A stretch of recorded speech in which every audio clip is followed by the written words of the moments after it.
예, 말씀 봅니다. 말씀은 히브리서 11장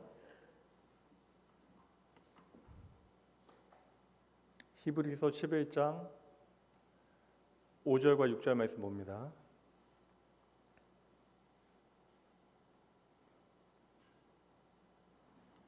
히브리서 11장 5절과 6절 말씀.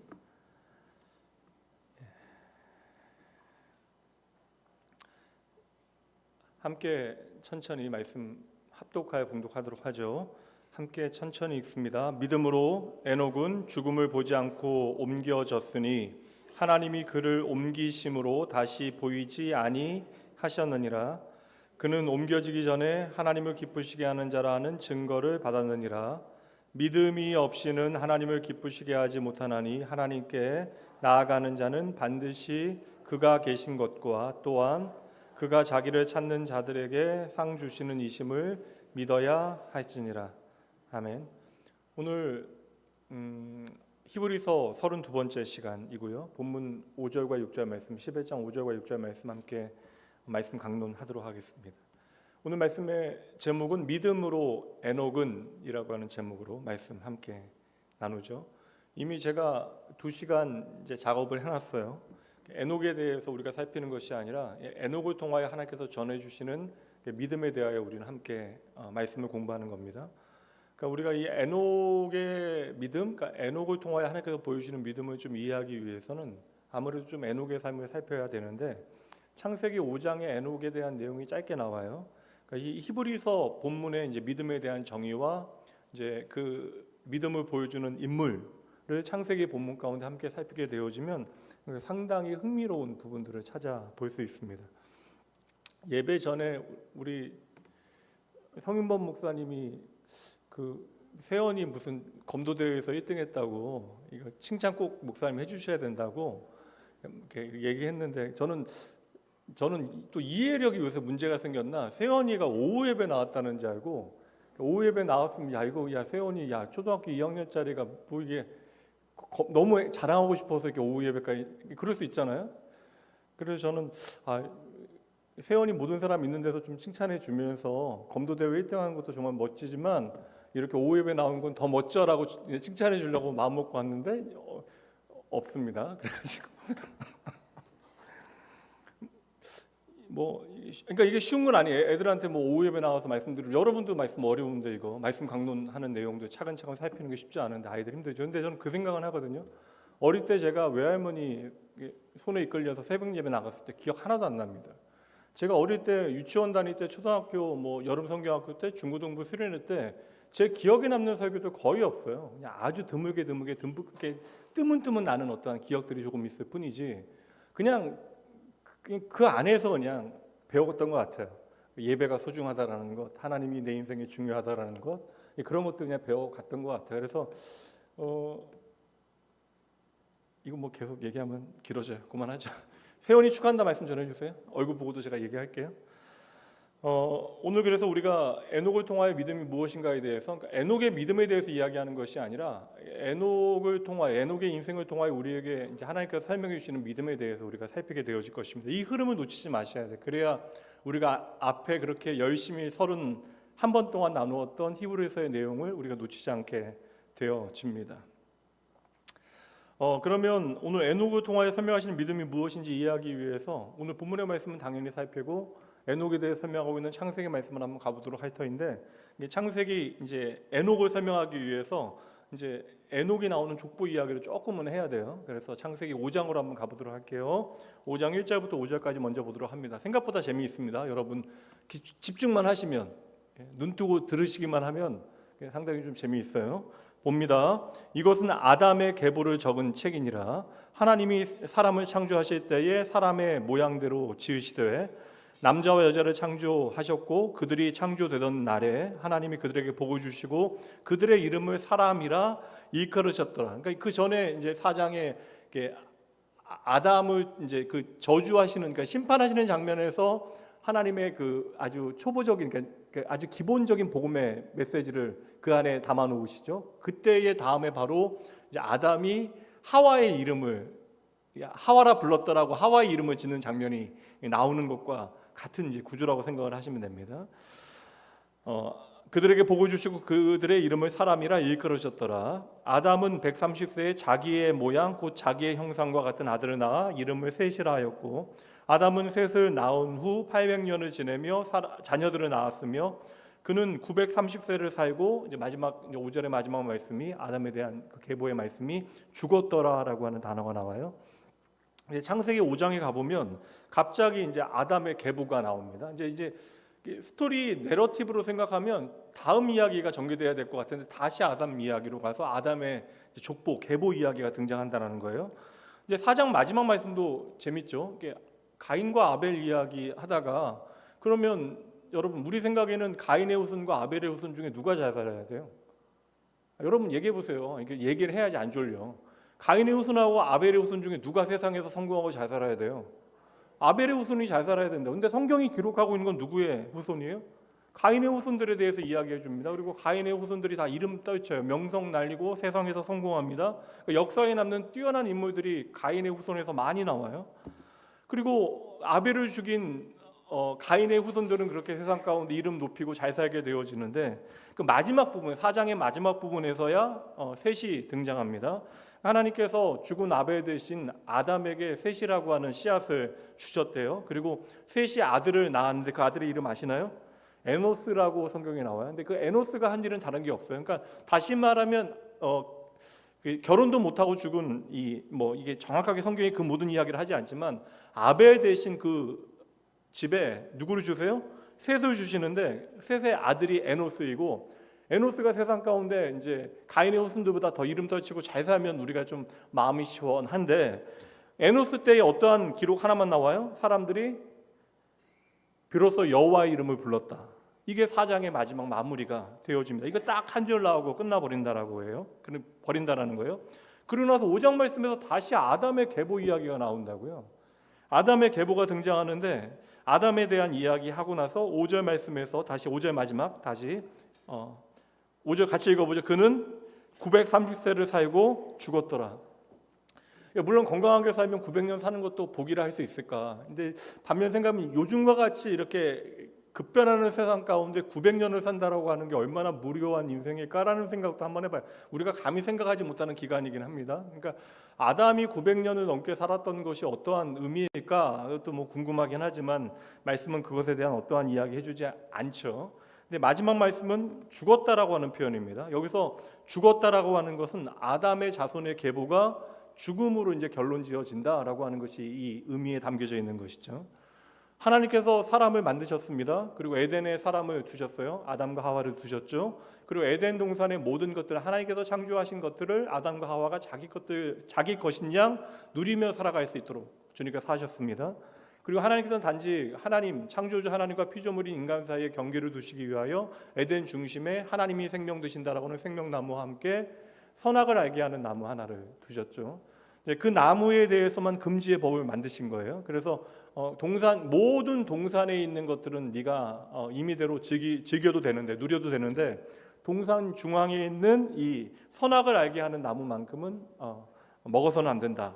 먹으면 정령 죽으리라 하나님께서 명령하신 거예요. 그래서 아담과 하와는 이미 너무나 많은 것들이 주어졌기 때문에 에덴 동산에 있는 그 나무에 주목할 필요가 없어요. 그냥 말씀에 순종하면서 그렇게 살아가면 되는 것입니다.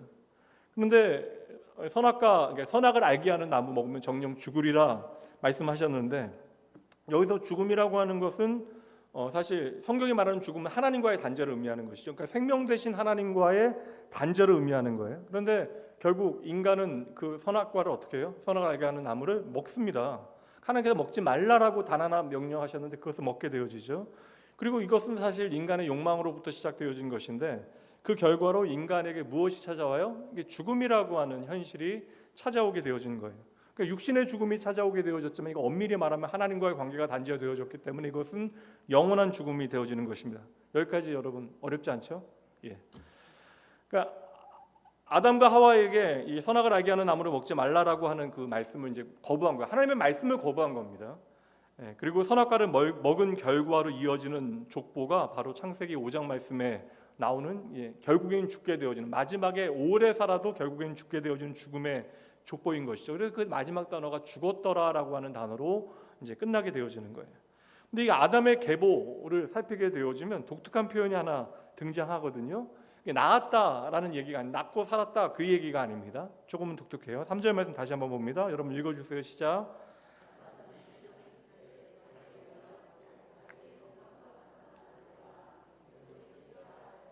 여러분 이거 좀 익숙하지 않으세요? 자기 모양 자기 형상. 아담이 아들을 낳았다라고 이야기하면 되는데, 아담이 아들을 낳았다는 설명할 때 뭐라고 이야기해요? 자기의 모양대로 자기의 형상과 같은 아들을 낳았다라고 표현하는 거예요. 근데 우리의 존재의 근원이 무엇입니까? 하나님으로부터 우리는 비롯되어졌는데, 하나님은 우리를 어떻게 만드셨어요? 하나님의 모양에 따라 하나님의 형상대로 저와 여러분은 지음을 받았어요. 근데 우리가 하나님의 모양대로 하나님의 형상대로 생명을 얻게 되어졌는데, 하나님의 모양대로 하나님의 형상대로 지음받은 인간이 더 이상 하나님의 형상으로 이 땅에 존재하는 것이 아니라 하나님을 떠난 범죄한 아담의 모양, 아담의 형상대로 존재하게 되어졌다. 그러니까 아담의 모양 그대로 이 땅에 존재하게 되어졌다. 그러니까 이거 여러분 결코 가벼운 표현이 아닙니다. 그러니 이제 이 땅에 오고 가는 모든 인간은 어떠한 인간도 아담의 후손으로 이제 죽음의 결국엔 죽게 되어지는 죽음의 족보에 들어가게 되어지는 거예요. 그러니까 이 죽음의 족보에서 제외되어질 수 있는 인생은 아무도 없다라는 것이죠. 그러니까 이제 모든 이제 인류는 아담과 같은 죄인인 것입니다. 하나님께서 말씀하신 그대로이죠. 그래서 바울 사도는 죄의 값은 사망이다라고 선언하게 되어진 거예요. 그러니까 모든 인간은 세상에 태어날 때 그냥 죽음을 안고 태어나는 거예요. 그리고 죽음을 향하여 달려가는 인생을 살게 되어지는 것이죠. 우리가 잠시 그것을 잊고 사는 거예요. 내가 죽음을 향하여 가고 있다는 사실을 외면하고 우리는 우리의 인생을 살아가는 것이죠. 그러니 실상 이건 회의주의적인 입장이 아니에요. 모든 인생은 살아있으나 결국 죽은 것과 같다. 그 죽음이라고 하는 것이 결론이 되어지는 삶을 살게 되어지는 거예요. 그래서 이러한 인간의 상황에 대하여 바울 사도는 분명하게 로마서 말씀을 설명했는데, 로마서 3장 23절 말씀 함께 읽습니다. 모든 사람이 죄를 범하였음에 하나님의 영광에 이르지 못하게 되어졌다. 이제 죄의 사슬에 매여 그 지배를 받는 상태로는 우리가 결코 하나님의 영광 앞으로 나아갈 수 있는 자격을 얻지 못한다. 그러니까 우리는 오해하는데 벌을 받아서 우리가 하나님의 영광 앞에 나아가지 못하는 것이 아니에요. 그 거룩하신 하나님의 영광 앞에 설 수 있는 존재가 이 땅에 아무도 없다. 그래서 하나님의 형상, 하나님의 모양이라고 하는 것은 우리에게 생명이 되어지고 우리에게 안식을 주는 거예요. 그게 하나님의 창조의 목적이잖아요. 맞죠? 그런데 오늘 말씀에 보면 5장 말씀에 보면 그러니까 아담의 모양과 아담의 형상대로 이 땅에 존재하게 되어진 사람들은 무엇을 보고 우리의 죽음을 알게 되어져요? 아담이 결국 죽었다라는 사실을 통하여 우리도 죽게 되어진다는 사실을 알게 되어지는 것이죠. 그래서 하나님의 형상, 하나님의 모양이라고 하는 것은 우리에게 생명이 되어지는 것인데, 안식이 되어지는 것인데, 인간의 모양대로 아담의 모양대로 아담의 형상대로 이 땅에 존재한다라고 하는 것은 결국 세 글자로 뭐예요? 죽는다. 이게 결론이라는 거예요. 그래서 아담이 하나님의 약속으로 이제 그 아벨 대신 셋이라고 하는 아들을 낳게 되어지는 것이 소망이기는 하지만, 그러나 아담이 결국 죽었다라고 하는 이것은 우리의 죄로 인한 결론이 무엇인가를 우리에게 명확하게 보여주는 것이죠. 그러니까 죽는다라는 것은 우리의 인생에게 절망이 되어지는 사건입니다. 그래서 이제 아담 이후로 모든 인간들은 이제 하나님의 영광을 탐하며 살아가게 되어져요. 그 영광의 자리에 이르고자 애쓰고, 그리고 하나님의 영광을 나의 것으로 만들기 위하여 욕망 가운데 살아가게 되어지는 것이죠. 사실 여러분 선악과 이거 사건, 과일 하나 따먹는 사건으로 보면 이게 우리 하나님 너무나 이게 말도 안 되는 악한 신같이 만드는 거예요. 이 선악과를 따먹는 욕망은 무엇입니까? 내가 하나님 되어지고자 하는 거예요. 하나님의 하나님 되심을 인정하지 않는 것입니다. 나의 생명이 하나님께로부터 나에게 주어지는 것을 인정하지 않는 것. 그래서 내가 내 인생의 주인 되겠다라고 하는 것이 바로 선악과를 따먹는 사건이 되어지는 것이죠. 그래서 선악과의 그 근저에는 욕망이 있는 거예요. 따먹는 행위보다 더 문제가 되어지는 것은 이게 하나님께서 금하신 선악과를 내가 따먹고도 잘 살 수 있다라고 하는 그 착각, 그 거짓에 대한 유혹이, 욕망이 더 큰 문제가 되어지는 것이죠. 그래서 하나님을 내가 거역한 다음으로부터는 왕이신 하나님의 다스림을 거부하게 되어진 것이고, 하나님 없이 살기 위해서 더욱더 발버둥치게 되어지는 거예요. 수단과 방법을 가리지 아니하고 내가 잘 살기 위하여, 그러니까 다른 사람들과의 경쟁을 통하여, 공정한 경쟁이 아니라 할지라도 내가 그 사람을 짓밟아 내가 잘 될 수 있으면 그것이 나에게 좋은 일로 사람들은 생각하게 되어진 것입니다. 이게 다 하나님 없이 살아가게 되어진 죄의 결과가 되어진 것이죠. 그래서 이제 인류의 역사는 발전을 향하여 나아가는 것처럼 보여. 왜냐하면 가인의 후손들이 만들어내는 것이 다 발전의 이야기예요. 과학의 발전, 문명의 발전. 그런데 인류의 역사는 이 땅의 것으로 만족하지 아니하고 끊임없이 내가 나의 주인이 되어지고자 하는 하나님의 그 왕권을 찬탈하려고 하는 끊임없는 시도가 일어나게 되어지는데, 그 첫 번째 사건이 바로 선악과 사건이라면 성경이 기록하고 있는 두 번째 사건이 무엇이에요, 여러분? 창세기 11장에 나오는 두 번째 사건이 뭐예요, 여러분? 대답하세요. 바벨탑 사건이죠. 그래서 그 바벨탑 사건의 현장을 보세요. 그들이 말하는 그들의 당위가 있습니다. 11장 3절과 4절. 서로 말하되 자 벽돌을 만들어 견고히 굽자 하고 이에 벽돌로 돌을 대신하며 역청으로 진흙을 대신하고, 또 말하되 자 성읍과 탑을 건설하여 그 탑 꼭대기를 하늘에 닿게 하여 우리 이름을 내고, 그러니까 하늘에 닿게 하여, 탑을 하늘에 닿게 하여 우리의 이름을 내고 온 지면에 흩어짐을 면하자 하였더니, 그러니까 우리 손으로 탑을 높게 쌓아서 하늘에 다 우리의 이름을, 세상 가운데 명성을 한번 드높여 보자, 이름을 내보자. 이게 바로 하나님을 떠난 인간의 마음인 것이고 죄의 본성이 되어지는 거예요. 근데 하나님께서는, 저는 이게 은혜라고 생각하거든요. 인간의 이 헛된 시도를 그냥 내버려 두지 아니하시고 이 계획을 철저하게 무너지게 하세요. 흩어지지 않을 수 있다고 생각했던 그들의 생각과는 달리 그들의 노력이 허무하게 결국 흩어지는 일로 벌어지게 되어진 것이죠. 그래서 바벨탑의 결론은 우리에게 어떠한 결론을 보여줘요? 우리가 하나님과 같이 되어질 수 없다. 인간은 결코 우리 스스로 하나님께 이룰 수 없다라는 사실을 우리에게 분명히 보여줘요. 그러니까 인간의 왕위 찬탈 시도는 철저하게 깡그리 무산되어집니다. 그래서 창세기 앞부분은요, 인간의 이러한 그릇된 욕망들을 그대로 그냥 우리에게 보여줘요. 하나님께서 말씀을 통해서 인간의 그릇된 의도를 그대로 이제 폭로하십니다. 그러면서 이제 창세기 12장에는 한 사람이 등장해요. 여러분 누구죠? 아브라함이죠. 여러분 잘 따라오고 계시죠? 창세기 12장에 갑자기 아브라함 나와요. 그 아브라함은 누가 선택하세요? 하나님께서 선택하신 거예요. 아브라함이 어떻게 갑자기 등장하는지 여러분 아세요? 몰라요. 그냥 아브라함이 갑자기 등장해요. 그러니까 인간의 노력에 의하여 하나님 앞에 부름받을 수 있는 것이 아니라 철저하게 하나님의 선택에 의하여 하나님께로 나아올 수 있다. 이것을 보여주는 사건이 하나님께서 선택하신 한 사람 아브라함이에요. 그러니까 인간의 노력으로 우리가 하나님께 이르게 되어지는 것이 아니라 누구의 선택에 의하여? 하나님의 선택에 의하여 우리가 하나님께로, 그러니까 다시 말하면 하늘에 이를 수 있는 방법은 하나님이 선택하지 아니하시면 안 된다. 이제 하나님의 선택이 없다면 인간은 영원한 죄의 저주의 자리에 있을 수밖에 없다는 사실을 분명하게 이제 보여주시면서 이제 바벨탑 사건을 통하여 인간이 스스로 하나님 앞에 나아갈 수 있는 방법은 없으니 하나님께서 친히 한 사람을 선택하시는 이제 사건이 아브라함을 통하여 구체적으로 이제 보여주는 거예요. 이제 아브라함을 하나님께서 선택하셨는데 여전히 하나님을 떠난 인간의 헛된 시도는 계속되어집니다. 그러니까 여전히 이제 바벨탑 제2의 배3의 제4의 바벨탑 사건은 계속되는 거예요. 하늘에 이르기 위하여 끊임없이 노력하고 자기를 수행하고 진리를 찾고자 하는 일들은 계속되어지고 있습니다. 1970, 80년대 워낙 좀 한국 교회 안에서 이제 극단적인 세대주의의 영향으로 많은 이야기들이 있었는데 지금도 여전히 공공연히 이야기되어지는 특정 용어가 하나 있습니다. 영어로는 랩처라고 하는 단어인데 우리나라 한자어긴 한데 이 단어 휴거라고 하는 단어 들어보셨나요? 휴거라고 하는 단어 한번 보여주시겠어요? 그러니까 원고를 왜 달라고 그러는 거야? 예.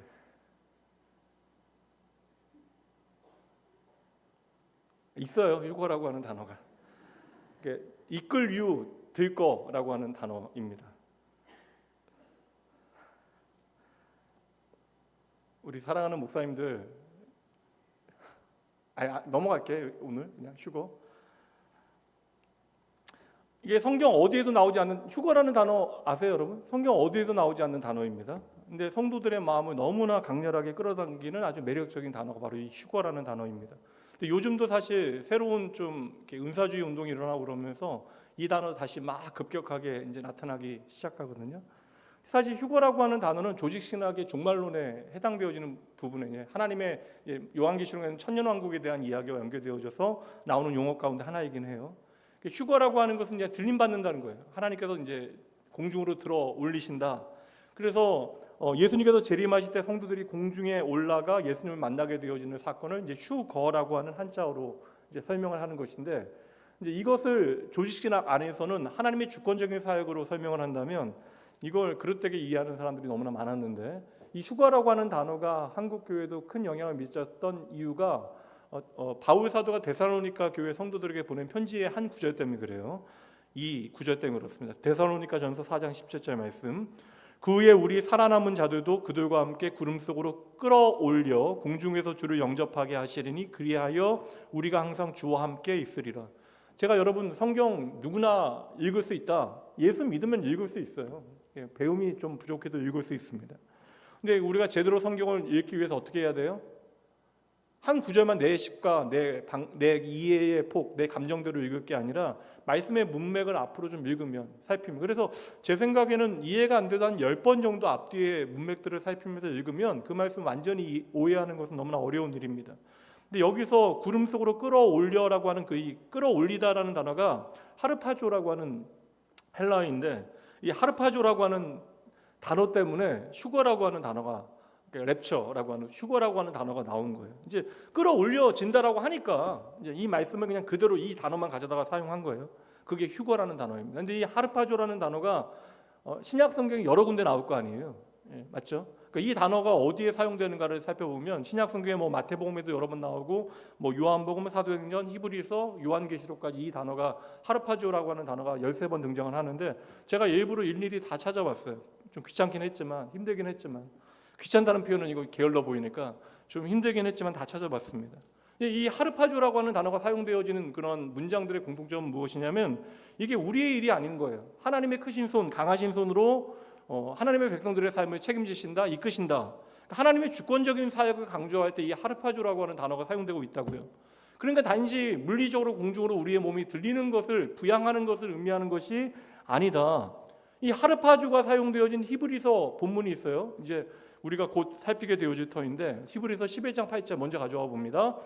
믿음으로 아브라함은 부르심을 받았을 때 순종하여 장래의 유업으로 받을 땅에 나아갈새 갈 바를 알지 못하고 나아갔으며. 그러면 하르파조라고 하는 단어가 뭐라는 거예요, 여러분?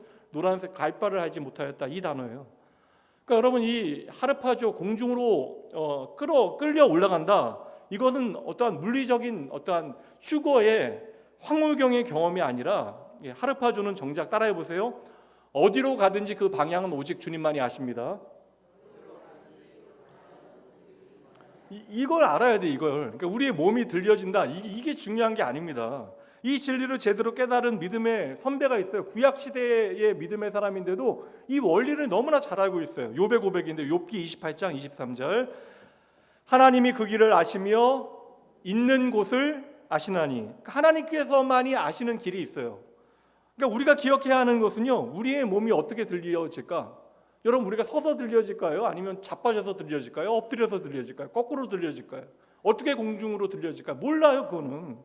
여기서 기억해야 되는 건 뭐예요? 하나님께서 당신의, 예수 그리스도께서 당신의 생명을 걸고 선택하신 저와 여러분을 가장 좋은 곳으로 인도하실 것이다. 이게 하르파조의 가장 중요한 개념이라고요. 하나님께서 우리를 구원하시고 우리를 가장 좋은 곳까지 인도해 내실 것이다 라고 하는 그 약속이 이 말씀의 가장 핵심적인 부분이다. 근데 우리도 모르게 이러한 신기한 경험들을 하고 싶은 거예요. 그래서 스스로 하늘에 올라가고 싶어하는 마음으로 우리는 휴거라고 하는 것을 우리 방식으로 이해하고, 그러니까 우리가 휴거받기 위해서는, 예전에 그 얘기 많이 했거든요. 그 휴거에 합당한 우리의 삶의 열매가 있어야 된다, 노력이. 여러분, 휴거받는 게 우리의 노력으로 가능한 일입니까, 이게? 그러니까 얼마나 노력하면 100m 올라가고, 얼마나 노력하면 200m 올라가고.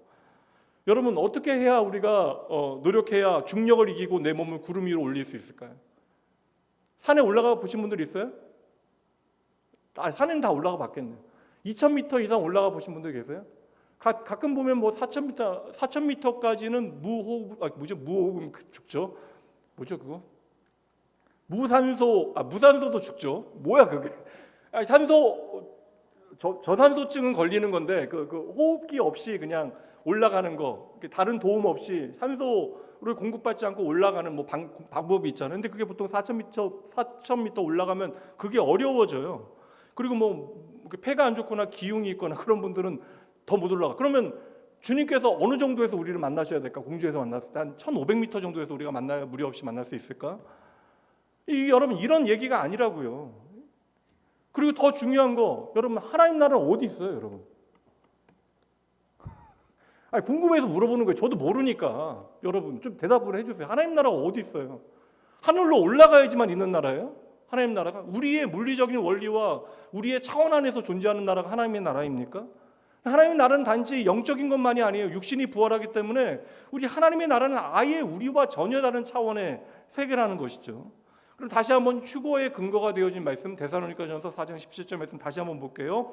그 후에 우리 살아남은 자들도 그들과 함께 구름 속으로 끌어올려 공중에서 주를 영접하게 하시리니 그리하여 우리가 항상 주와 함께 있으리라. 이 구절 다음에 나오는 구절을 문맥 가운데 우리가 봐야 될 거 아니에요. 다음 구절 바로 봅니다. 18절 함께 읽습니다. 그러므로 이러한 말로 서로 위로하라. 그러니까 우리가 이러한 말로 서로 위로하여야 한다. 이게 너무나 분명한 말씀이잖아요. 위로를 위하여 이 말을 해야 된다. 격려하기 위하여 이 말을 해야 된다. 근데 뭐예요? 나 이제 17절 다시요. 17절 보세요. 17절 뭡니까 여러분? 우리는 항상 주와 함께한다. 이 말로 위로하라는 거예요. 우리는 항상 주와 함께한다는 이 말로 서로 위로하여야 한다. 그러니까 성도의 삶에 구원의 소망을 붙들게 하는 격려의 말씀, 우리를 반드시 책임지신다, 끝까지 하나님의 나라에 이를 때까지 우리를 붙들고 우리와 동행하신다라고 하는 격려의 말씀을 그냥 하늘로 우리의 몸이 붕뜨게 하는 물리적인 작동의 원리로 말씀을 이해한다면 이거 뭔가 잘못된 거 아니겠습니까?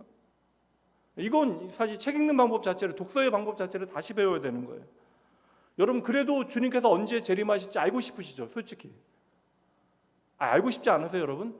주님께서 언제 재림하실지 알면 좋지 않겠어요? 알고 싶어, 그러니까 알면 좋고 나쁘다는 얘기하지 말고, 이거 잘못하면 이거 문제 생길 수 있으니까. 그럼 여러분 주님께서 언제 재림하실지에 대해서 좀 궁금한 마음은 다 있잖아요. 역사상 그날에 대해서 예견했던 사람들이 얼마나 많았어요, 여러분? 이름 있는 자, 이름 없는 자 하면 뭐 수천 수만 명이 예수님께서 다시 오실 날에 대해서 이야기했습니다. 뭐 지금도 계속 이야기하고 있어요. 이건 정말 배움과도 상관이 없습니다. 제가 말씀드렸지만 그 실리콘밸리, 제가 미국에 있을 때 그 실리콘밸리예요. 그 이제 홍수 온다고 이제 그 다시 샌프란시스코는 지진의 공포가 좀 있는 도시인데 이게 지진이 오고 예수님께서 재림하신다라고 하는 얘기가 돌기 시작하면서 그 실리콘밸리 안에 그 가장 어떻게 보면 합리적인 사고를 한다라고 하는 엔지니어들 많은 도시에 그 이마트, 그러니까 우리로 얘기하면 이마트, 뭐 롯데마트 그런데 물이 다 떨어졌어요.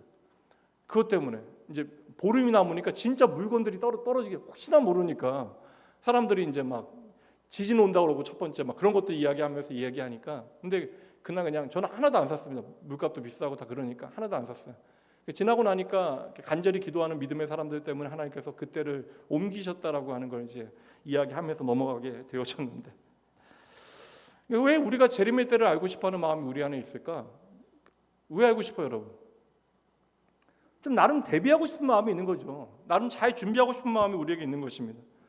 그러니까 우리가 재림의 때를 우리가 알면 잘 준비할 수 있을까?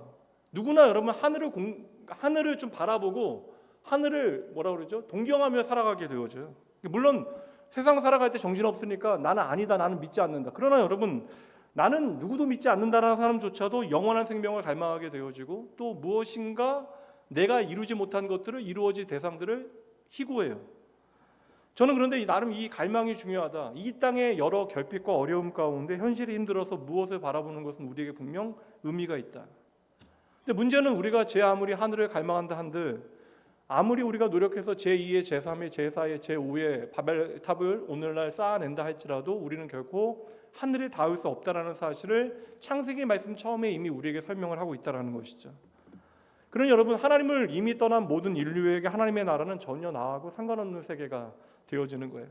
오늘 말씀 마지막에 제가 일부러 좀 같이 찬양 들으면 좋겠다라고 생각했던 찬양인데 미리 말씀드릴게요. 나중에 말하면 또 방송실 당황하니까 홍이삭의 하나님의 세계 오늘 축도 끝나고 틀어주세요. 이제 오늘 본문의 말씀 보도록 할게요. 우리가 아무리 애써도 이제 바벨탑을 우리가 쌓을 수 없다. 바벨탑을 통해서 하나님의 나라에 이룰 수 없다. 아무리 우리가 노력해도 안 된다. 재림의 때를 알아도 안 된다. 이제 그 말씀 드렸고요. 이것에 대한 제가 설명은 이미 다 드렸어요. 말씀을 통해서. 그럼 오늘 본문의 말씀 다시 봅니다. 5절. 믿음으로 에녹은 죽음을 보지 않고 옮겨졌으니, 아까 말했지만 아브라함이 등장했기 때문에 하나님의 선택을 통하여 우리가 하나님 앞에 나아갈 수 있다는 사실을 우리는 확인했어요. 그러니까 나의 노력이 중요한 게 아니라 하나님의 선택이 중요하다. 아브라함을 통해서 확인했습니다. 그리고 또 한 사람이 등장해요. 믿음으로 에녹은 죽음을 보지 않고 옮겨졌으니 하나님이 그를 옮기심으로 다시 보이지 아니하였느니라. 그는 옮겨지기 전에 하나님을 기쁘시게 하는 자라 하는 증거를 받았다. 말씀드렸다시피 인간은 다 죄인이기 때문에 결국 다 죽게 되어지는 거예요. 아담은 하나님의 소망 가운데 셋을 낳게 되어집니다. 아벨은 죽었지만 하나님의 그 은혜의 계보, 믿음의 계보 가운데 하나님께서는 셋을 허락하셨어요. 셋을 낳은 것이 하나님의 약속이 이루어지고 있다는 증거가 되어지지만 결국 어떻게 됩니까? 아담은 죽게 되어졌다고요. 그러니까 우리가 결국 죽는다라고 하는 것은 죽음의 문제가 해결되어지지 않았다. 영원한 하나님의 생명과 안식에 우리가 들어가지 못한다. 영원한 하나님의 나라와는 상관이 없다라고 하는 가장 확실한 증거가 되어지는 거예요. 근데 여러분 오늘 말씀에 보면 죽지 않고 하늘로 옮겨진 사람이 있다라는 거, 이거 너무나 중요합니다. 그래서 사실 이게 히브리서 말씀이 없으면 그냥 에녹은 하나님과 동행하며 세상과 다르게 살았다. 그래서 하나님께서 당신의 마음에 합하여 데려가셨다. 이걸 죽음의 사건으로 이해할 수 있을 터인데 히브리서 말씀 때문에 에녹은 죽지 않는 사람이 되어진 거예요. 말씀이 증명하고 있으니까. 그러니까 죽지 않고 하늘로 올라간 한 사람이 갑자기 생뚱맞게 등장을 한 것입니다. 그게 에녹이라고 그러는데 구약 성경에 보니까 창세기에 보면 에녹에 대한 기록이 창세기 5장에 고작 3절밖에 없어요. 근데 그 앞에는 아담의 그 계보, 죽음의 계보, 결국에는 셋이 태어나지만 죽을 수밖에 없는 그 결론이 바로 아담의 계보인데 그 다음에 죽지 않은 한 사람 에녹이 등장해요. 에녹은 야렛의 아들이자 무드셀라 외에도 오랫동안 살면서 365년을 살면서 다른 많은 자녀들을 낳았다. 그리고 나서 이 창세기 말씀에 24절 말씀에 보면 한번 읽어주세요. 시작.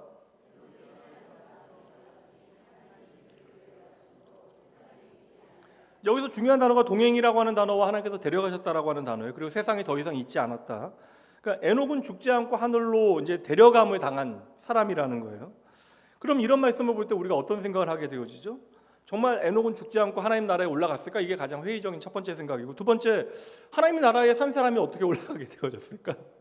그리고 이제 가장 원초적인 질문은 뭐예요? 구름 타고 갔을까? 아니면 뭐 어떻게 올라갔을까? 뭐 불병거 타고 올라갔을까? 뭐 이 자리에 여러분 유치한 질문이지만 에녹이 하나님 나라 올라가는 거 배웅하신 분 계세요? 여러분의 조상 중에 혹시 계십니까? 계시면 그 현장에 대해서 우리가 좀 명확한 나름의 좀 증거들을 좀 나름 확보할 수 있을 터인데 성경은 그러한 내용에 대해서 전혀 우리에게 보여주지 않아요. 성경이 말씀하지 않는다라고 하는 것은 우리가 그것에 관심을 둘 필요가 없다. 그러니까 궁금해할 수는 있지만 우리의 관심이 거기에 꽂혀서는 안 된다. 아무리 우리가 생각을 많이 해도 이것은 우리에게 별 의미가 없다. 그러니까 성경의 어떠한 개연성을 우리가 좀 더 확보할 수 있는 근거가 되어지는 말씀이 전혀 없다라는 거예요. 그러니까 에녹은 죽지 않았다. 죽지 않고 하나님께로 옮겨졌다. 여기까지만 우리는 생각하면 돼요. 여기까지 성경이 말해주는 진술을 살피게 되어지면 에녹은 여러분 어떠세요? 부럽잖아요.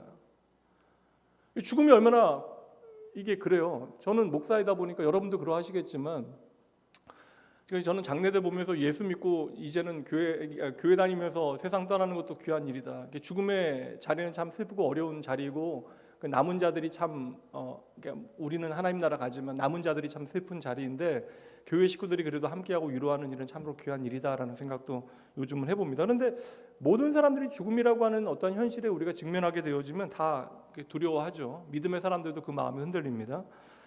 그러니 오늘 말씀처럼 죽음 보지 않고 하나님 나라로 옮겨갔다. 이거 너무나 부럽잖아요. 그럼 오늘 말씀을 읽고 여러분 이렇게 한번 적용을 하면 어떨까요? 에녹을 우리가 부러워하면서 우리도 소망 중에 에녹과 같이 죽지 않고 하늘에 올라가게 되어지 그날만을 좀 고대하면서 신앙생활 한다면 어떠세요, 여러분? 어리석은 기대, 어리석은 인생이 되어지는 것이죠. 우리가 성경 볼 때 좀 엉뚱한 생각들 하게 되어질 때 물론 있습니다. 생각이라고 하는 것이 하나님께서 우리에게 주신 축복이니까 생각은 다양하게 백일몽이 되어질지언정 많이 하는 게 좋아요. 근데 아직도 저는 그 생각을 해봅니다. 제가 이제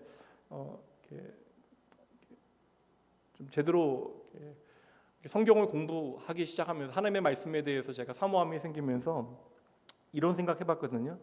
한국 교회 안에 있는 좀 약간 이게 나름 문제, 제가 문제인데 한국 교회 문제를 뭐 쉽게 얘기하는 게 좀 어렵긴 하지만 한국 교회 안에는 성경의 인물들을 살피면서 누구누구를 좀 본받자라고 하는 성경 해석이 오랫동안 통용이 되어 왔습니다. 그러니까 아브라함을 본받자, 모세를 본받자, 다윗을 본받자, 바울을 본받자. 그러니까 오늘 말씀 같으면 누구를 본받자? 에녹을 본받자. 근데 사실 제 설교에는 거의 그런 내용들이 없습니다. 그래서 되레 저는 좀 이렇게 믿음의 선배들에게 좀 죄송한 마음이 있어요. 왜냐하면 신앙의 본질을 좀 밝히기 위해서 저도 모르게 좀 파헤치고 돌려깎기 할 때가 있습니다. 감히 그 훌륭한 믿음의 선배들을 제가 좀 지적질할 때가 있습니다. 자격도 안 되는데. 사실 믿음의 사람들의 삶의 이야기를 펼쳐놓으면 참 귀하다는 생각 들어요. 열심도 좋아요. 근데 여러분, 성경에 등장하는 인물들은 우리의 모범을 위하여 그 자리에 등장하는 것이 아닙니다. 그 인생을 다루시는 분이 누구이신가에 대해서 우리에게 보여주기 위하여 그 자리에 있는 것이죠. 구체적인 삶의 자리에 하나님께서 찾아오시어 그 한 사람을 어떻게 붙드시고 인도하시는가, 이거 우리로 하여금 확인하게 하시는 거예요. 그러니까 여러분, 아브라함만 보게 되어지면 우리는 실패하게 되어지는 것입니다. 에녹에 대한 성경의 기록을 살피면서 에녹과 같이 되는 게 신앙이라고 착각하게 되어지면 오늘 에녹을 만지고 계시는 분이, 에녹을 다루고 계시는 분이 누구인지를 나도 모르게 놓치게 되어지는 거예요. 그렇게 되어지면 우리의 결론은 하나밖에 없어요. 에녹을 본받아서 우리도 하나님과 동행하는 삶을 살자. 이 말 틀린 거 하나도 없잖아요. 좋은 말이잖아요. 그렇다면 여러분 생각해 보세요. 창세기 5장에 에녹을 본받으라고 아담의 죽음의 계보 다음, 죽음의 계보를 이야기하고 그 다음에 갑자기 에녹이 죽음을 보지 않고 하나님께 옮겨간 이야기를 기록할 이유가 있겠습니까? 그러니까 한번 따라해 보세요. 이것도 중요한 성경 해석의 원리입니다. 에녹은 가리키는 손가락입니다. 이거 너무 길게 하면 헷갈리니까 에녹은 가리키는 손가락입니다. 에녹이라고 하는 손가락이 가리키는 건 뭐예요, 결국? 히브리서 1장부터 10장까지 계속 그 이야기했는데 에녹이 손가락이면 에녹이라는 손가락이 가리키는 건 누구예요? 예수 그리스도여야 하는 거예요. 이건 여러분 구약과 신약의, 그러니까 우리가 생각하는, 우리가 직선적인 시간의 흐름 가운데 살아가다 보니까, 물리적인 시간 가운데 살아가니까 구약의 인물들은 예수 그리스도와 상관없을 거라고 생각해요. 예수 그리스도를 믿는 것과 상관없이 그들이 구원받았다. 그리고 신약의 우리들은 예수 그리스도와 상관 있게 예수를 우리가 선택했습니까? 구약의 백성들도 하나님께 선택받은 것이고 신약의 백성들이 우리도 하나님께 은혜로 선택받은 거예요. 우리가 하나님을 찾고자 해서 하나님께서 오늘 우리를 예수 그리스도의 피의 그 보혈의 공로로 말미암아 우리를 구원하신 것이 아니라고요. 그러니까 아브라함이나 모세나 다윗이나 신약 성경의 베드로나 바울이나 마지막 요한 사도까지 다 똑같아요. 그들이 가리키는 것은 다 예수 그리스도예요. 그거 우리에게 보여주기 위하여 말씀이 기록된 거예요. 인간의 언어로 하나님께서 당신을 계시하신 이유는 단 한 가지, 그거예요. 예수 그리스도를 통하여 우리를 다시 하나님께로 되돌리시는 것, 창조의 하나님의 그 세계로 하나님의 세계로 우리를 되돌리시는 것이 하나님의 목적입니다. 그러니까 성경의 진리는 명확하죠. 그래서 우리는 나는 죽고, 내가 살 수 없으니까, 나의 노력으로 안 되니까 나는 죽고 예수로 살아가는 삶을 살아가야 한다. 예수님께 운명을 거는 삶을 우리는 살아가기 위해서 애써야 하는 것이죠. 그래서 우리는 보이는 것들에 내 마음을 다 빼앗기면 안 돼요. 보이는 것들에 다 빼앗기게 되어지면 보이지 않는 하나님의 세계를 우리는 놓치게 되어집니다. 이 진리를 깨달아야 우리의 인생이 의미 있는 인생을 살게 되어져요. 여러분, 저도 제 딸 그냥 성공하고 잘 살면 좋겠어요. 근데 제가 마음먹은 뭐냐면, 자녀 덕 볼 거 생각하지 말자. 뭐 해주면 좋긴 하겠죠, 저도. 예.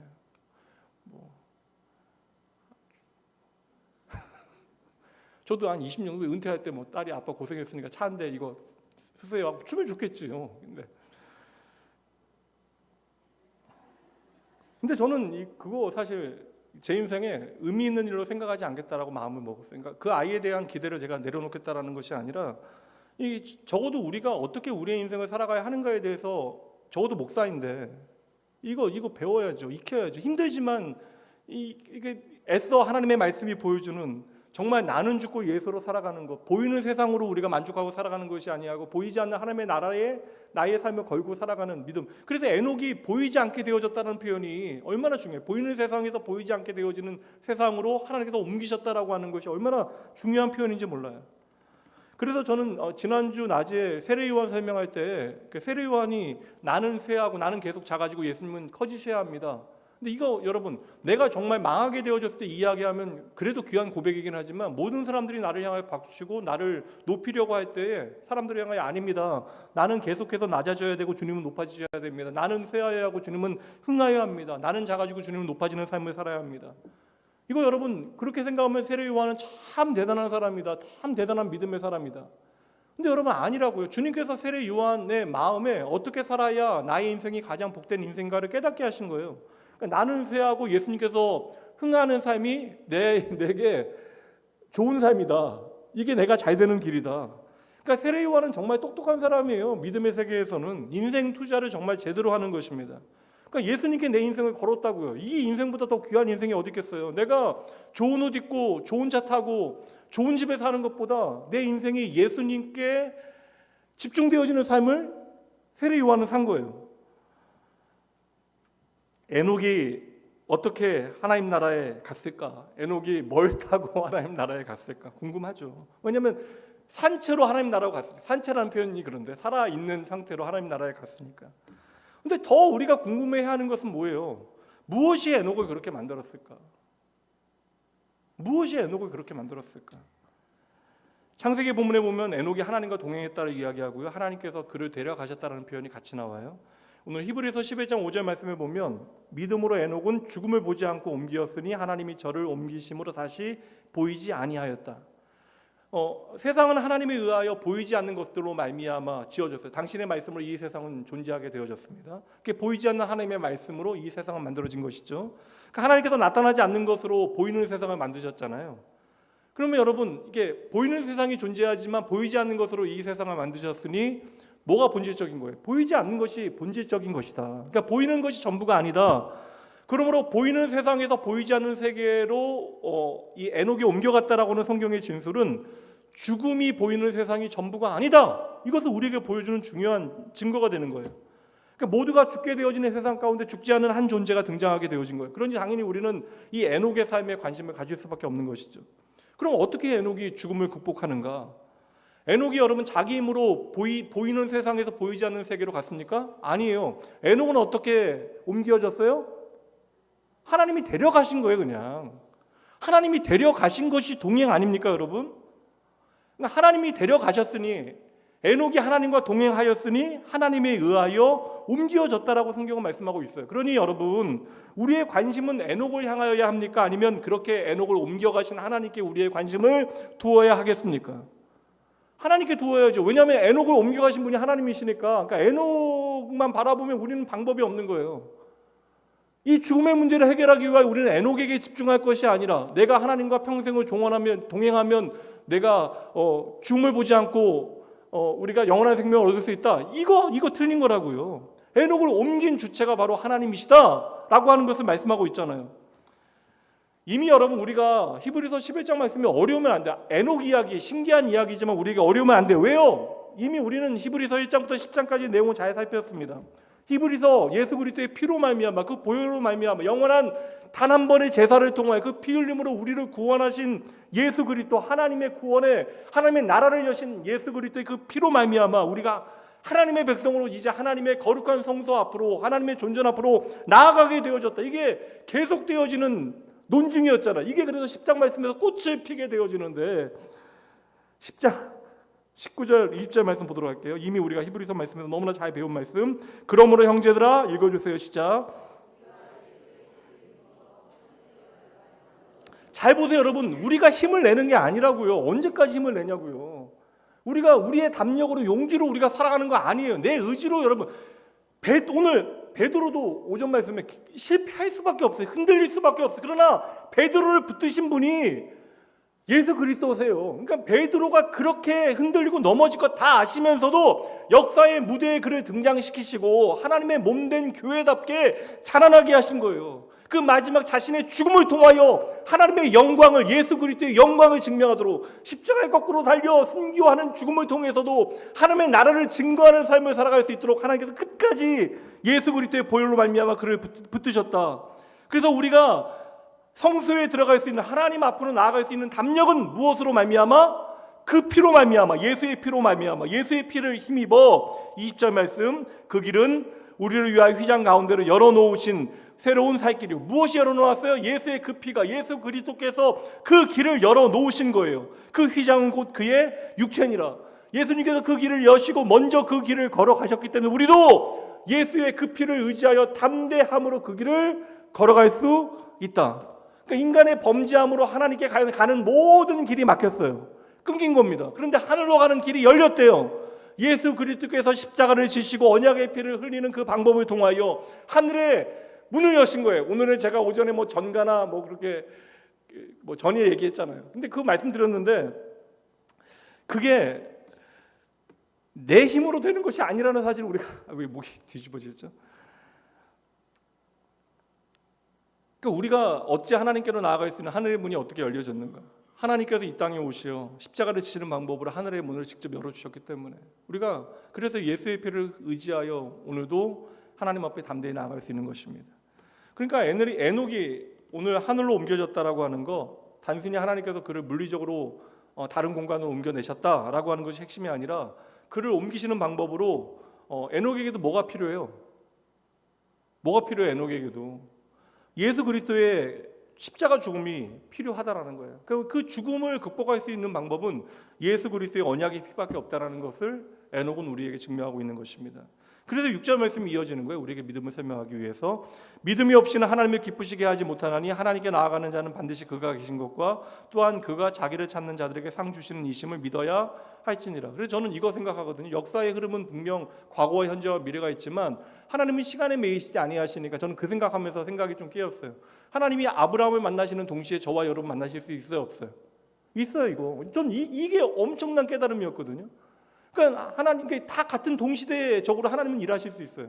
그러니까 아브라함의 하나님, 이삭의 하나님, 야곱의 하나님은 오늘 저의 하나님이 되어질 수 있음을 저는 믿습니다. 그러니까 여기서 지금 믿음이 없이는 하나님이 기쁘시게 하지 못한다. 믿음이 있어야 하나님이 기쁘시게 할 수 있다. 하나님께 나아가는 자는 반드시 그가 계신 것 그리고 자기를 찾는 자들에게 상 주시는 이심을 믿어야 한다. 그러니까 믿음의 주체와 믿음의 내용은 다 누구에 대한 거예요?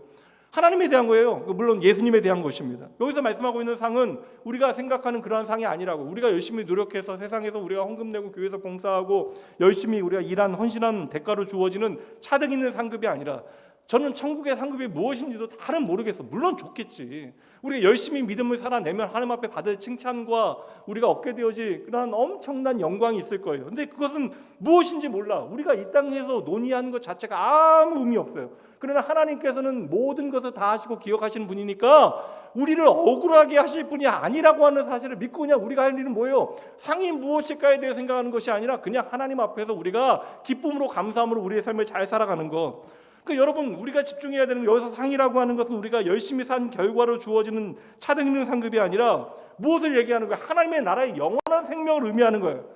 그 영원한 생명 그 자체를 말씀하고 있는 것입니다. 우리의 노력으로 얻어지는 것이 아니라 믿음으로 말미암아 하나님께서 우리에게 은혜로 주어지시는 것, 은혜로 주시는 것, 바로 이 상을 말하는 거예요. 그러니까 에녹이 이 믿음으로 죽음을 보지 않았다라는 거예요. 이 에녹이 믿음으로 죽음을 보지 아니하고 하나님 나라로 들어갈 수 있었다. 이것은 하나님께 기쁨이 되어졌기 때문에 그러한 것인데 하나님을 기쁘시게 하는 것은 믿음밖에 없다라고 이야기하잖아요. 이게 순한 논리긴 한데 하나님을 기쁘시게 할 수 있는 것, 하나님 앞에 나아갈 수 있는 방법은 믿음이 없이는 안 된다. 근데 여러분 보세요. 우리가 하나님의 은혜의 보좌 앞으로 나아갈 수 있는 방법은 무엇으로 말미암아 나아갈 수 있게 되어진 거예요? 예수 그리스도의 그 피로 말미암아. 히브리서는 이미 1장부터 10장까지 그 과정에 대해서 우리에게 너무나 자세히 설명한 거예요. 하늘 성소로 들어가는 그 문을 여신 분이 누구라고요? 예수 그리스도. 예수 그리스도의 그 언약의 피로 말미암아 하늘 문을 여셨고, 좀 힘을 내세요 여러분. 고개 드시고 저 보셔야 돼요. 주무시면 뭐 할 거야? 오늘 가서 또 주무시면 되는데. 드라마 좀 잘 보시려고 지금 좀 쉬셔야 돼요. 잘 보세요. 근데 지금 집중해도 잘 따라가기가 쉽진 않을 거야. 그래도 들으세요 그냥. 무슨 얘기예요? 아니 꽂혀야. 제가 요새 노력하는 건 한 사람에게 좀 꽂히지 않겠다라는 생각 계속 하는데, 하여튼 보세요. 그 언약의 피로 하나님의 성소로 나아갈 수 있는, 그 거룩한 지성소로 나아갈 수 있는 문을 여시고 그리스도께서 예수를 믿는 그 믿음 안으로 우리는 하나님 앞으로 나아갈 수 있게 되어진 것입니다. 그러니 여러분 오늘 에녹이 보여주고 있는 믿음은 무엇이에요?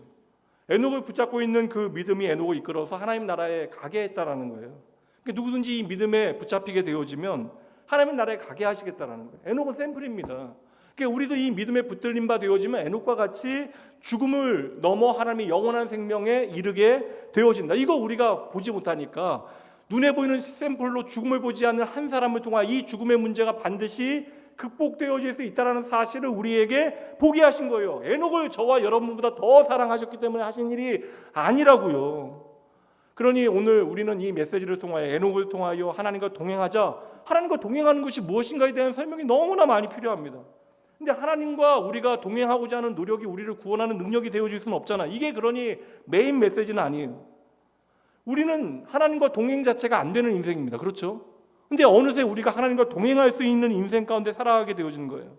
만약에 에녹이 하나님과 동행하는 삶을 살았다, 그러니까 에녹은 특별했다, 이거 기독교 유사 이단들이 하는 이야기들 아닙니까? 에녹이 어찌 하나님과 동행할 수 있었고 하나님의 나라에 이를 수 있었는가? 하나님께로 나아갈 수 있는 모든 길은 다 끊겨졌는데 에녹이 그 길을 걸어서 하늘로 옮겨진 것은 에녹을 선택하신 하나님의 은혜, 그리고 에녹의 삶에 함께 하셨던 하나님의 열심이, 하나님의 일하심이 에녹을 죽음 넘어 있는 하나님의 영원한 생명까지 인도하셨다는 사실을 우리가 믿어야 하는 것이죠. 그러니 우리는 에녹의 훌륭함에 대해서 집중하면 답이 없어요. 에녹과 동행하신 하나님의 일하심에 우리의 조명을 비추어야 이 메시지가 전하고 있는 복음의 핵심을 우리가 붙잡게 되어지는 것입니다. 그러니까 에녹이 하나님과 동행했다라는 것은 믿음이 에녹을 이끌었기 때문에 가능한 일이에요. 더 정확히 말씀드리면 하나님께서 에녹에게 믿음을 주셨기 때문에 에녹이 하나님을 어느 날부터 바라보게 되어졌고 하나님과 동행하는 인생을 저희와 동일하게 살아가게 되어진 것이죠. 그래서 에녹의 이야기를 히브리서 11장 말씀에 기록하고 있는 것은 하나님께서 예수 그리스도를 통하여 우리에게 주신 믿음이 무엇인가를 증명하고 있는 거예요. 그러니까 하나님께서 우리에게 믿음을 주셔야만 우리도 에녹과 같이 하나님과 동행하는 인생을 살아갈 수 있다. 그리고 히브리서 전체가 믿음의 주체가 누구인가를 보여주잖아요. 사실 믿음의 주체와 대상이 예수 그리스도이시다. 이건 다 얘기할 수 있는 것이고 히브리서는 더 정확하게 뭐라고 이야기해요? 믿음 자체가 예수 그리스도라고 설명하고 있어요. 그래서 예수 그리스도께서 십자가에 달려 하나님의 말씀에 순종하는 그 죽음을 통하여 우리를 구원하신 그 사건을 믿음 자체로 설명하고 있다는 것입니다. 그러니까 믿음이라고 하는 것은 예수 그리스도 아니고서는 하나님을 기쁘시게 할 수 없다. 그러니까 내가 하나님을 기쁘시게 할 수 있다라고 생각하면 그게 오해예요. 대부분 내가 하나님을 기쁘시게 할 수 있다라고 생각하면 무슨 생각이에요? 내가 노력해서 하나님을 기쁘시게 했다? 그런데 하나님 나를 이렇게 대우한다고? 끝날 시간 됐죠 벌써. 내가 하나님을 기쁘시게 할 수 있다라고 생각하게 되어지면 이것은 오해예요. 나는 하나님을 기쁘시게 할 수 없다. 하나님의 나라로 나는 갈 수 없다. 이게 성경이 선언하고 있는 우리의 죄의 결과인데 예수 그리스도를 통하여 우리가 하나님을 기쁘시게 할 수 있다. 하나님의 나라에 갈 수 있다. 믿음으로 말미암아. 그래서 오늘도 예수 그리스도의 십자가를 통해서만 우리는 하나님의 나라의 백성이 되어질 수 있는 것이죠. 그래서 바울 사도는 계속해서 예수님의 십자가를 날마다 선명하게 좀 바라보고 너희가 살아가야 한다. 이게 믿음의 길을 걸어갈 수 있는 길로 방법을 우리에게 말씀하고 있는 거예요. 그래서 오늘 하나님과 동행한다라고 하는 것은 예수의 보혈로 말미암아 내가 하나님을 기쁘시게 할 수 있다. 그리고 우리가 하나님을 기쁘시게 할 수 있는 유일한 근거는 바로 믿음이다. 이 믿음은 나의 믿음이 아니라 예수님께서 십자가를 지심으로 우리에게 허락하신 믿음이다. 하나님은 다른 것으로 기뻐하시는 분이 아니에요. 하나님은 예수 그리스도의 온전한 순종, 죽기까지 그 말씀에 순종하신 그 믿음만으로 기뻐하시는 분이시다. 그래서 이 믿음이 예수 그리스도의 보혈을 통해 우리에게 제대로 주어질 때 하나님은 우리를 기뻐하시는 거예요. 그래서 하나님은 우리가 무엇을 하는가 물론 중요하죠. 그러나 하나님은 우리의 존재 자체로 우리를 기뻐하시는 분이십니다. 그래서 오늘 우리가 이 사실을 깨닫게 되어지면 우리가 장차 하나님의 영원한 세상을 실제로 보게 되어지는 그때뿐만 아니라 오늘 이곳에서 here and now 우리는 하나님의 나라의 삶을 우리의 삶을 통해서 살아드릴 수 있게 되어지는 것이죠. 그 평생 우리가 해야 되는 거 구체적으로 말씀드리면 예수님께 좀 집중하는 거예요. 오늘 베드로도 같은 말씀이긴 하거든요. 예수님 옆에 하여튼 머물면 단순하게 주님 좀 바라보고 주님 옆에 머물러 있으면 하나님께서 나에게 베푸시는 은혜가 무엇인지 우리는 배우게 돼요. 믿음의 실체가 무엇인지 깨닫게 되어지는 것입니다. 하나님을 기쁘시게 하기 위하여 예수님께서 십자가를 지시어 우리에게 허락하신 그 믿음으로 우리가 이 땅의 것에만 우리의 소망을 두지 아니하고 사실 예수 믿는다는 사람들이 마지막까지 왜 죽음의 현장에서 두려워하겠어요? 영원한 하나님의 나라를 내가 온 마음으로 소망하지 못하는 거예요. 그러기에는 내가 이 세상에서 하나님 아닌 다른 것들을 너무나 오랫동안 붙들고 살았거든요. 그러니까 이게 참 얼마나 어려운 일인가에 대해서는 충분히 실존적으로 제가 이해는 하는데 우리가 십자가를 통하여 믿음이 무엇인지를 제대로 배우게 되어지면 결국 나를 죽게 만드는 세상의 다른 것들의 소망을 다 두지 아니하고 오늘 내가 붙들고 있는 것을 하나씩 내려놓고 포기하면서 제자들이 예수님 그렇게 따르잖아요. 내 것 내려놓고 주님 따르잖아요. 정말 내 삶의 소망이 나의 생명이 주님이십니다라는 고백을 하나님께서는 하나님과의 동행으로 받으신다. 그래서 예수님께서 친히 우리에게 보여주시는 그 하나님의 나라의 원리를 우리가 이 땅 가운데 열심히 좀 배우고 살아내야 하는 거예요. 이것이 바로 하나님과 동행하는 삶이 되어집니다. 그래서 여러분, 에녹, 오늘 말씀은 에녹의 특별한 천국 입성계를 우리에게 보여주는 게 아니에요. 우리의 이야기예요. 에녹의 삶은 우리에게 하나님의 나라에 대하여 보여주는 계시적인 그런 삶이 되어지는 것입니다. 믿음에 붙잡혀, 주님께서 우리에게 주신 믿음에 붙잡혀서 세상은 내려놓고 하나님 선택하고 하나님과 동행함으로 하나님 나라의 삶이 무엇인지를 에녹은 우리에게 증명하고 있는 것이죠. 정말 영생이 무엇인가? 정말 생명이 무엇인가? 그래서 여러분, 사실 우리가 물질 안에서 살아가다 보니까 이거 자유하기는 어렵죠. 그리고 좀 잘 먹으면 좋아요. 이렇게 좋은 음식 먹고 편안한 데서 잠자고 그러면 좋죠. 근데 또 그렇게 또 살아보니까 잘 먹고, 물론 그렇게 뭐 진짜 잘 먹고 그렇게 잘 살아본 적은 없긴 하지만 적어도 우리가 이렇게 주변에서 보게 되는 건 뭐예요? 그런 것들이 충분히 주어짐에도 불구하고 평안하지 못하는 너무나 많은 사람들의, 어떻게 보면 이렇게까지 인생이 이게 망가질 수 있는가? 많은 것들을 누리고 있음에도 불구하고 적어도 우리가 이러한 것들을 믿음 안에서 잘 해석하고 우리가 적용해서 이 세상이 본질이 아니라는 사실을 우리가 깨닫고 예수 그리스도로 말미암아 주어지는 영생이, 영원한 생명이 우리의 본질이고 진짜라는 것을 좀 증명하는 성도의 삶을 여러분들은 살아내셔야 합니다. 이거 기억하라고 오늘 말씀 주신 거예요. 근데 여러분, 이거 어렵지 않은 거예요. 생각해보면 이미 우리는 죽은 사람들이잖아요. 죽었던 존재. 그런데 하나님의 긍휼과 하나님의 자비로 말미암아 하나님께서는 예수 그리스도의 생명을 대가로 우리를 다시 살려내신 것입니다. 그래서 저는 그냥 나에 대해서 너무나 몰두하지 마시길, 좀 잘한다고 뽐내지 마시고 조금만 뽐내세요. 조금만. 잘난 척은 하라고 있는 것이니까. 근데 이거 조금만 뽐내셔야 돼요. 하나님의 영광을 가릴 정도로 뽐내시면 안 됩니다. 반대로 쓸데없는 자괴심, 여러분 자학하시지 마셔야 돼요. 이게 참 어려운 문제인데, 사실 저도 내가 뭐 성도님들 앞에서 뭐 이런 얘기 할 만한 자격이 될까라는 생각 참 많이 하거든요.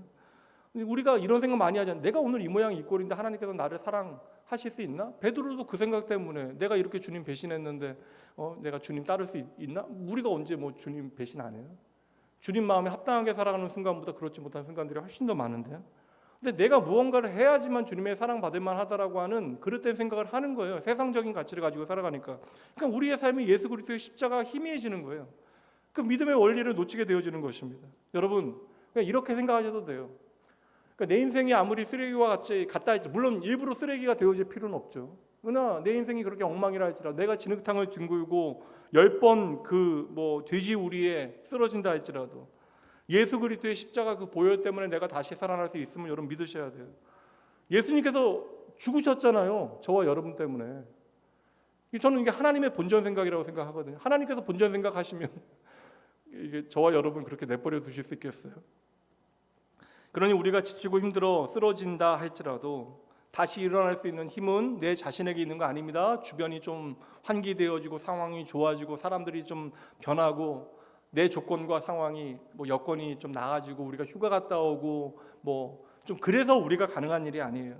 우리가 다시 일어날 수 있는 그 힘과 소망이 우리에게 있는 것이 아니라 예수 그리스도의 그 보혈만이 나를 다시 살게 하는 힘과 능력 되어짐을 꼭 기억하셔야 합니다. 이거 약속 지키시기 위해서 하나님께서는 정말 오랫동안 기다려 주시는 거고요. 저는 이게 사실 깨닫게 되면 좀 나아졌어요. 저는 사실 예수 안 믿었으면 이게 정말 솔직한 고백인데 교만하기도 더 교만했을 것이고 그냥 좀 더 안 좋았을 것 같아요. 그냥 겉으로는 아닌 척하겠지만 이렇게 좋은 인간이 될 가능성이 제게는 없다라는 사실을 그냥 많이 깨닫게 됩니다. 여러분들은 그렇게 생각하지 마시고 제가 저를 그렇게 생각할게요. 그래서 저는 하나님이 나를 어디까지 기다려 주시는가 이거 깨달으면서 너무나 은혜 받았거든요. 나를 기다려 주신 하나님, 오래 참아 주신 하나님, 그게 보혈의 증거죠. 때로는 나에게 져주시기도 하세요. 내가 억지 부리면 하나님께서 그 억지 그냥 들어주세요. 이거 내가 조금 잘못된 길로 가도 하나님께서 이것들을 다 바꾸어서 하나님의 뜻을 나타내 보이실 수 있는 하나님은 크신 하나님이십니다. 그리고 때로는 우리가 잘한 일에 대해서 너무나 많이 칭찬해 주시고 우리에게 또 눈에 보이는 상도 넉넉히 주시는 분이 저와 여러분의 아버지이시죠. 그 하나님은 저와 여러분 끝까지 붙들고 데리고 하나님의 안식, 하나님의 샬롬까지 우리를 인도해 내실 것입니다. 그 하나님께서 오늘 나를 포기하지 아니하시고 나와 동행하십니다. 그러니 이 하나님 기억하고 살아가는 것이 여러분 믿음의 능력이에요. 이거 기억할 때 우리가 삶으로 하나님 예배하게 되어지는 것이고, 내 삶에서 하나님 기억해내는 것이고, 내 삶에 하나님의 동행의 증거들을 우리가 열심히 찾게 되어지는 것이죠. 그래서 여러분, 믿음은 나의 세계를 강화하는 이야기가 아닙니다. 믿음은요, 하나님의 세계를 이 땅 가운데 찾아내는 거예요. 그리고 하나님의 세상을 바라보는 것이 바로 믿음입니다. 그 믿음의 길을 잘 걸어가시는 여러분 되시길 주님의 이름으로 축복합니다. 저도 최선을 다해 여러분 도울게요. 홍이삭 하나님의 세계 기도하고 틀어주세요. 여러분 잠깐 찬양 들으시면서 말씀 기억하시면서 기도하고 돌아가세요. 나의 소망 되신 하나님 아버지, 늘 언제나 우리와 동행을 약속하시는 주님 앞에 오늘의 나의 모습을 내어놓습니다. 시간이 지나면 모든 것이 해결될 줄 알았는데 이 피 끓는 젊음의 시간이 지나가고 난 다음에도 저희들 여전히 이 나이에도 삶의 무게로 너무나 쉽게 지쳐 낙심하게 되어지고, 때로는 너무나 긴 한숨과 오해 가운데 내가 살아가는 것이 너무나 힘들다라고 말하고 있습니다. 때로는 새롭게 마음 먹고 새롭게 시작하기 위해서 애를 써보지만 마음 먹은 대로 되지 않을 그 모든 시간에 나의 약한 의지를 탓하고 내 자신을 미워하기도 합니다. 하나님, 지금도 여전히 날마다 무너지는 내 자신을 때로는 확인합니다. 아버지, 오늘 말씀을 통하여 내가 애써 만들고 증명하는 나의 믿음이 아니라 주 예수 그리스도의 십자가의 보혈을 통하여 내게 믿음을 주시고 그 믿음으로 나를 이끌어 하나님의 나라까지 인도하실 선하신 하나님, 나의 아버지를 믿음으로 바라보게 하여 주시옵소서. 도무지 내가 왜 하나님께 이렇게 말도 안 되는 은혜와 사랑을 받게 되어지는지 알 수 없으나, 그럼에도 나를 향한 주님의 그 사랑으로 말미암아 오늘 내가 이 땅에 존재하고 하나님의 나라를 향하여 한 걸음 한 걸음 걸어가고 있음을 깨닫게 하여 주시옵소서. 하나님께서 세상을 창조하셨던 그때부터 하나님의 형상대로 창조된 우리 안에 하나님의 사랑이 가득했습니다. 주님께서 세상을 창조하시고 내가 심히 기쁘다 하셨던 그 음성은 바로 나를 향한 하나님의 음성이었습니다. 하나님만이 나의 유일한 소망 되심을 저희들 배워가게 하시고 주님만을 더 알기 원한다라고 하는 정직하고 거룩한 열망이 우리 안에 깊어지게 하여 주시옵소서. 오늘 내가 살아있다라고 하는 것을 예수 그리스도 안에서 더 새롭게 받아들이게 하시어 이 모든 인생의 시간들이 즐거우나 슬프나 많으나 적으나 나를 향한 하나님의 사랑임을 저희들 배워갈 수 있도록 은혜 베풀어 주시옵소서. 감사드립니다. 우리와 동행하시는 주 예수 그리스도의 이름으로 축복하며 간절히 기도합니다. 이제는 우리 주 예수 그리스도의 은혜와 하나님의 사랑하심 성령 하나님의 함께하심이 오늘 예수의 십자가로 말미암는 믿음으로 보이는 세상보다 보이지 않는 하나님의 나라를 소망하며 이 땅의 헛된 것들에 나의 마음을 다 쏟아내지 아니하고 주의 영원한 약속의 말씀 붙들고 주님 주신 믿음으로 하나님의 나라 백성답게 기쁨으로 살아가기로 다짐하는 이 자리 주님께서 택한 모든 주의 자녀들을 위해 이들이 다시 은혜 가운데 살아가게 되어질 일주일 매 순간마다, 그리고 흔들리지 아니하고 이 세상을 하나님의 방식으로 살아가게 되어질 주의 백성들 위해 오늘도 중환자실에 있는, 또한 여러 연약함으로 말미암아 하나님의 도우심이 절박한 이들을 위해, 새로운 시작 앞에 서 있는 젊음들을 위해 지금으로부터 영원까지 함께 있을지어다. 아멘. 구역장 기도회는 갖고요, 잠시 기도하시고 나머지 분들은 편안히 돌아가시죠.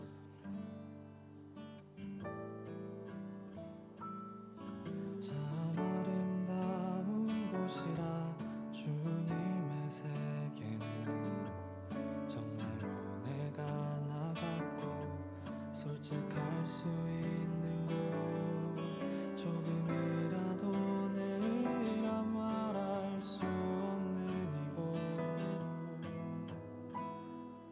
이곳은 바로 주님의 세계라.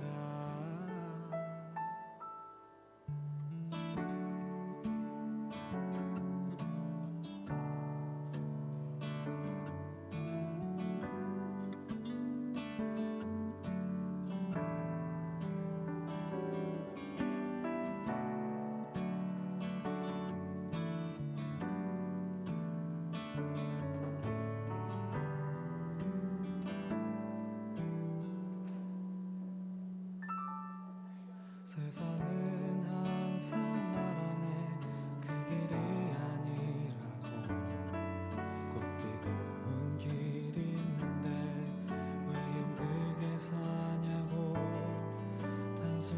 선택조차 내게 버겁기만 한 곳 그래도 나는 주님만 따르리 참 아름다워라 주님의 세계는 저 솔로몬의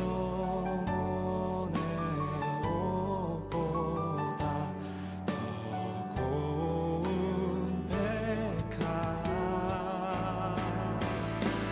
주 찬송하는 저 맑은 새소리 내 아버지의 지으신 그 솜씨 깊도다 더 깊도다